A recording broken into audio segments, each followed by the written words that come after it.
celebrating the power of possibility. My name is Kent Stevens, and I believe anything is possible.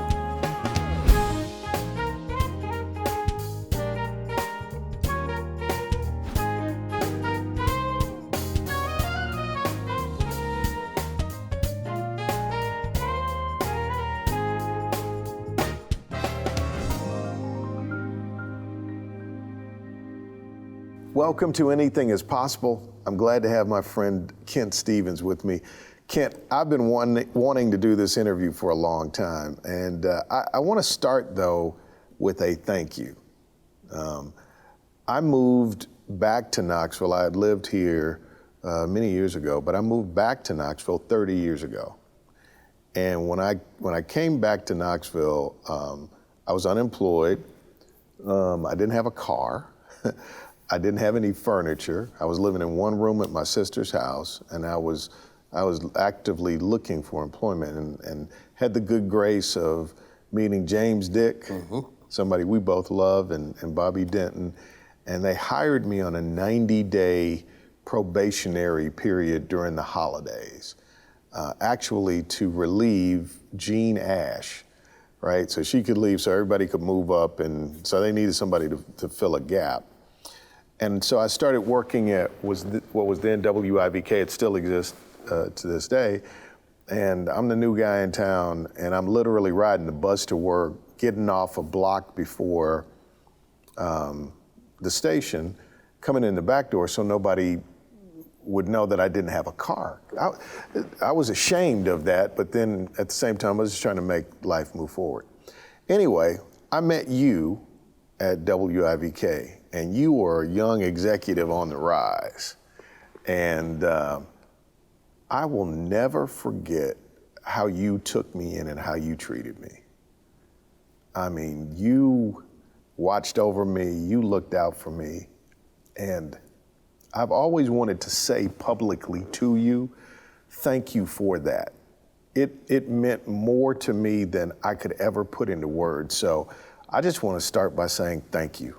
Well, I was also a new one. I'd only been there 2 or 3 years, and so at that time, people didn't leave WIVK. Never. And so you and I were the new employees for a long time. For a long time. So we looked out for each other. Well, thank you for being here today. Thank you. Where does your story start? My story, actually, it goes back to the age of 4, to be honest with you. When I was 4 years old in 1971, my grandmother, Shope, was killed in a car accident, hit head on by a drunk driver.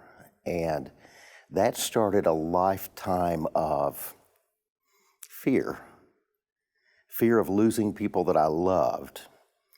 You can fast forward all the way to 2001, when things really took a southern turn for me, a southbound turn, not geographically, but things went bad. What happened? I lived in New York City for a while. I was doing some radio there, mainly consultant work. And on September 11th, 20 years ago, 2001, I was at home on a conference call, and like so many other people, I saw on TV behind me that a plane had hit the World Trade Center. And having lived in New York for a while, I was familiar with the time the old bomber back in the 50s flew into the Empire State Building.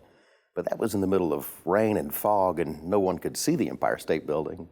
This was on the most beautiful blue sky day that I could remember. And so how in the world did an airplane fly into the North Tower of the World Trade Center? Nobody knew at that point.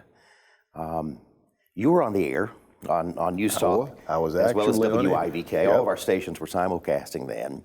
And so I thought of Knoxville as soon as it happened, and grabbed my cell phone and ran down to the street where I could actually see the World Trade Center from my apartment, and started trying to get through to go on the air to tell you what I was hearing. I had this was so long ago, it was a Walkman in one ear, listening to local news reports to try to fill in some blanks and talking to people on the streets. And I couldn't get a cell phone call out to you guys in Knoxville because the cell towers were all on the North Tower, the one big cell tower that served Manhattan. And so cell phone service was down. All the TV stations were on a tower on the North World Trade Center as well, and they were all off the air. Finally, the phone rang, and it was you guys calling me. And so just as I was about to go on the air with you the second plane flew in from the harbor and hit the South Tower in just the moments before we went on the air. And at that time, my world, and I know millions of other people's worlds, changed in an instant because we knew that we were under attack. It wasn't an accident. And suddenly, I didn't know what to do. I didn't know where to go. I was actually in the shadow of the Empire State Building, lived close by there, and I thought, well, it's next. You know, it's gonna, and when it falls, is it gonna fall on me? Bridges, tunnels, subways, all were shut down immediately. Couldn't get out of Manhattan. Where do you go? You're just stuck right there in a place that's under attack. And we continued to do reports together all morning. What's interesting about it is I have no recollection of it. I can hear recordings and I hear my words, but I have no connection to those words. And it was post-traumatic stress disorder that was kicking in. Now, go back to the age of 4, and I remember parts of my childhood till then, and then I don't remember anything. And so I'm certain that as a child I had some post-traumatic stress disorder that never got treated. Something happened. Right. Let's take a break. When we come back, more of this fascinating story. This is my friend, might be my angel, Kent Stevens, on Anything is Possible. Possibility powered by Pilot Flying J, Covenant Health, Home Federal, and the Knoxville News Sentinel. Coming up. I never would have thought you were an alcoholic. Bad. Like how bad? Like a fifth a night. My guest today on Anything is Possible is Kent Stevens. Thanks for joining us today. So we were talking about being in New York, September the 11th, and as that world is collapsing and closing in, it triggers something else. What happened? Well, you know, life is about comparisons. So let's say you and I see a car wreck today. We've seen a lot of other car wrecks. And so we know if it was severe or if it was a fender bender because we've experienced that before. I'd never experienced airplanes flying into buildings. And so I didn't know how to process it. I didn't really know how to make of it what I was actually experiencing other than just being terrifically afraid. And so I did what I learned to do in college when I was in an uncomfortable social setting, and that was take a drink. A drink will always make you feel more relaxed. And so I started drinking that day. I'd been a social drinker up until that point, but that day I became an alcoholic. Because when a person uses alcohol or a substance for a purpose that it was not intended to be used, that's abusing it. And I began abusing it to change the way I felt. Didn't really know how to feel, but I knew what I was feeling was not good. And so I could drink and get a little bit of relief from it all. And it worked, and I continued to drink. And a few years after that, I actually called the radio stations here and came back to WIVK. And I thought what a lot of people who are alcoholics and addicts think, that is, if I leave my environment behind, everything will be fine wherever I go. But the problem wasn't the environment. The problem wasn't the airplanes that flew into the buildings. The problem was that I was abusing alcohol to change the way that I feel. And I still felt the same way when I got back here. And so I continued to drink. And while a lot of folks end up with consequences and lose jobs and so forth, or get arrested, or all kinds of problems that come along with it, somehow I escaped all of that by the grace of God. But in 2009, something happened, and I think it was the movement of God in my life that made me realize either I'm going to die or this has to end. And so What happened? I don't know. I was getting ready to go to a liquor store and buy some rum, and something said, "Don't do it, call your dad." And so I did. Called my dad and told him that I needed help to come get me. And it almost, Helen, it's so strange because it's almost as if God did it for me, because I don't know why I did it. I don't know how I did it. All I know is I did it. So it wasn't something I had been thinking about or preparing for. It just happened. And of course, my dad was there instantly. And on June 15th in 2009, I went into treatment at Cornerstone of Recovery. And the really cool thing about beating addiction, it's a daily process, but getting started with the fight, is actually you have to quit fighting. You have to quit fighting yourself. You have to surrender.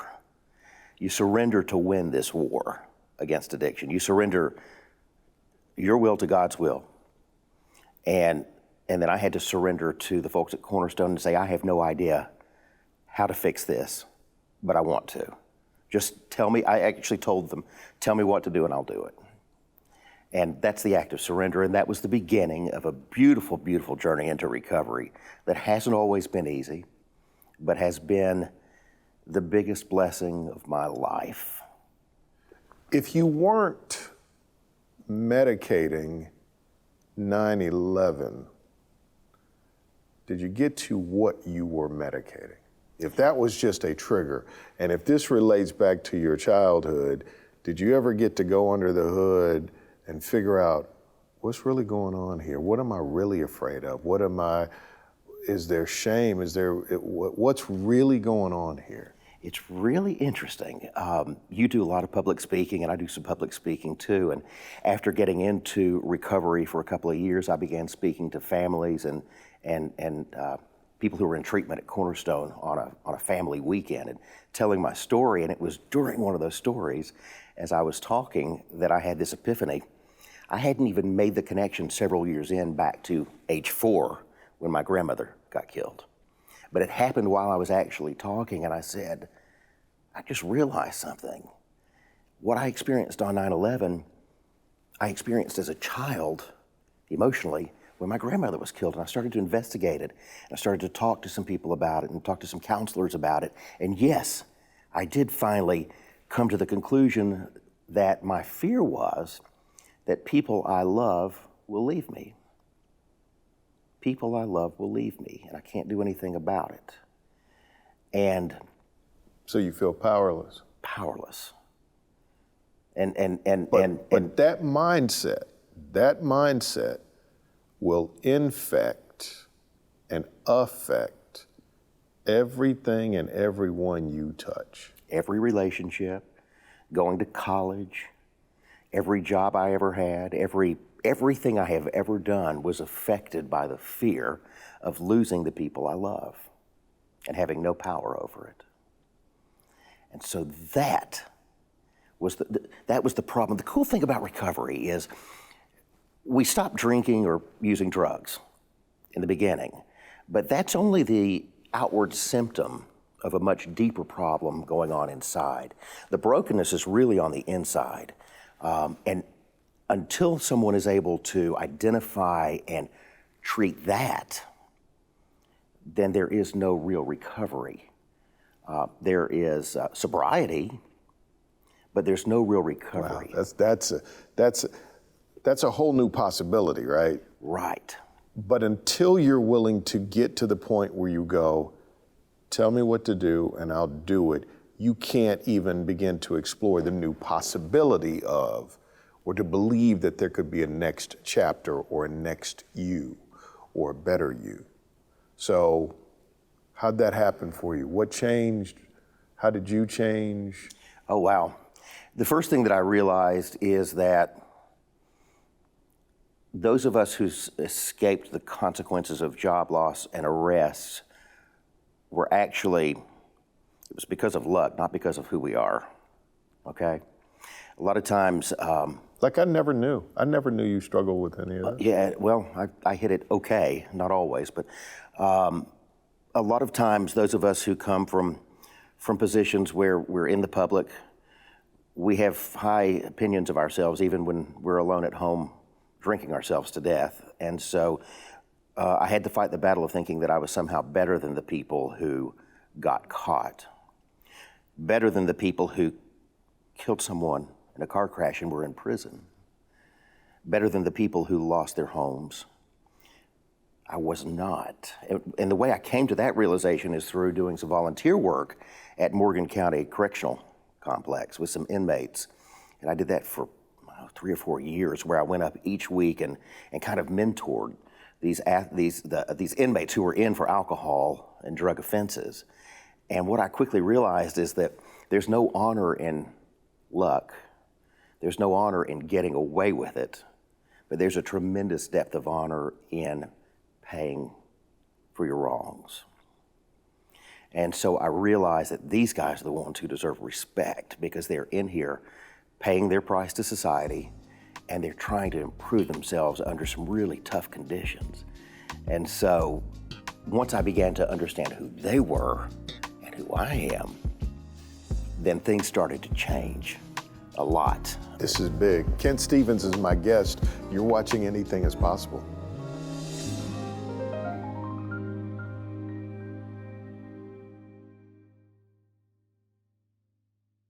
On my hand here, I got a pretty long scar. And somebody was asking me, what happened? And I was telling this person, healing happened right there. And I like my scars, which is odd because pent up in my body is a rush to wholeness. The mechanism wants to heal, right? And so the scab and the scar is just evidence of where the healing takes place. But I also notice now that I notice scars more because I'm scarred. Do you notice? Can you tell when somebody is struggling with alcohol or drugs? Can you see the camouflage? Can you see behind the camouflage? Because I have a nose for certain things just because I'm broken in those same ways. Do you? A lot of times, yes, but not always, because we're really, really good at hiding things. Maybe I'll see it in someone's eyes. Maybe I'll see it in someone's behavior, but not be completely sure what's going on, but have some strong suspicions because we are the masters, alcoholics and addicts. Yeah, I would have never, Kent, I never would have thought you were an alcoholic. Bad. Like how bad? Like a fifth a night. Really? Yeah. Yeah, it's such a crazy, crazy disease. So I would drink one night and wake up the next morning and feel so horrible about myself for drinking that by the end of the day I had to drink again to forget about how bad I felt about myself from drinking. That's insanity. Wow. That's insanity. But I've known you all these years. I never saw it. There's no honor in hiding it, though. The honor comes from admitting it and doing what we can. One of the reasons I went to Morgan County Prison to volunteer so much is I knew that I had driven while I was intoxicated and could have killed somebody, but I didn't, by the grace of God, but I still needed to pay for that possibility for doing that. And so I thought, the way I'm going to do this is by going and helping people who did end up in that situation and went to prison. They became wonderful friends. My mother had a stroke during all of this, and the inmates got together and prayed for my mother. Mm-hmm. Wow. What I found is that, you were talking about the healing, what I have found both at the treatment centers and at the prison is life is really resilient. We can get ourselves to a point where we've almost killed ourselves through our behaviors. And in no time, life comes back. Life comes back, and that's the important thing to realize for someone who's afraid of going into recovery or stopping this addiction. You have to stick with it long enough for it to stick. But once the pendulum swings and the benefits of being in recovery outweigh the benefits of not, then it becomes easier and easier and easier. And one day we wake up and realize that everything I love about life, whether it's work, whether it's relationships with people, friends, whether it's relationship with God, everything in life that I treasure has either come along since I got into recovery or been enhanced greatly by recovery. Why in the world would I want to give up everything I love to ever have a drink again?